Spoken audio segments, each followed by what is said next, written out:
ദൈവത്തിന്റെ ഏറ്റവും പ്രിയമുള്ളവരെ, അവിടുത്തെ സമാധാനം ഞാൻ ആശംസിക്കുന്നു. ഇന്ന് കർത്താവ് നമുക്ക് നൽകുന്ന ദൂത് പ്രഭാഷകൻ 2:5. സ്വർണം അഗ്നിയിൽ ശുദ്ധി ചെയ്യപ്പെടുന്നു, സഹനത്തിന്റെ ചൂളയിൽ കർത്താവിന് സ്വീകാര്യരായ മനുഷ്യരും. ഏറ്റവും വിലമതിക്കുന്ന സ്വർണം, എല്ലാവരും മഹത്വം പറയുന്ന സ്വർണം അഗ്നിയിൽ വെള്ളം പോലെ ഉരുകുന്നില്ലേ? അതുപോലെയാ മനുഷ്യരും, കർത്താവിന് സ്വീകാര്യരായ മനുഷ്യരും.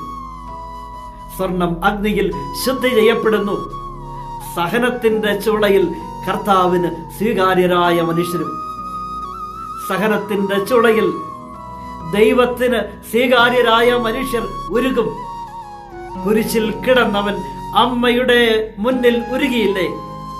കുരിശിന്റെ ചുവട്ടിൽ നിന്ന് പരിശുദ്ധ മാതാവ് എത്രയധികം ഉരുകി.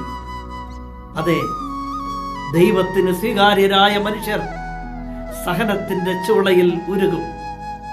അതിൽ ദൈവം വലിയ ഒരു വിശുദ്ധി കരുതി വച്ചിട്ടുണ്ട്.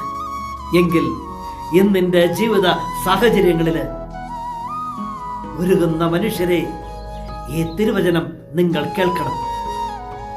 ദൈവത്തിന് നിങ്ങൾ സ്വീകാര്യരായ മനുഷ്യരാ.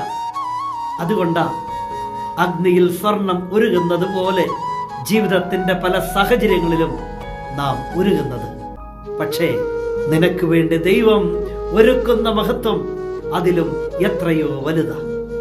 കാരണം ഉരുകിയ സ്വർണം തങ്കമായാ മാറുന്നത്. നിന്റെ ദൈവം നിന്നെ സമൃദ്ധിയായി അനുഗ്രഹിക്കട്ടെ.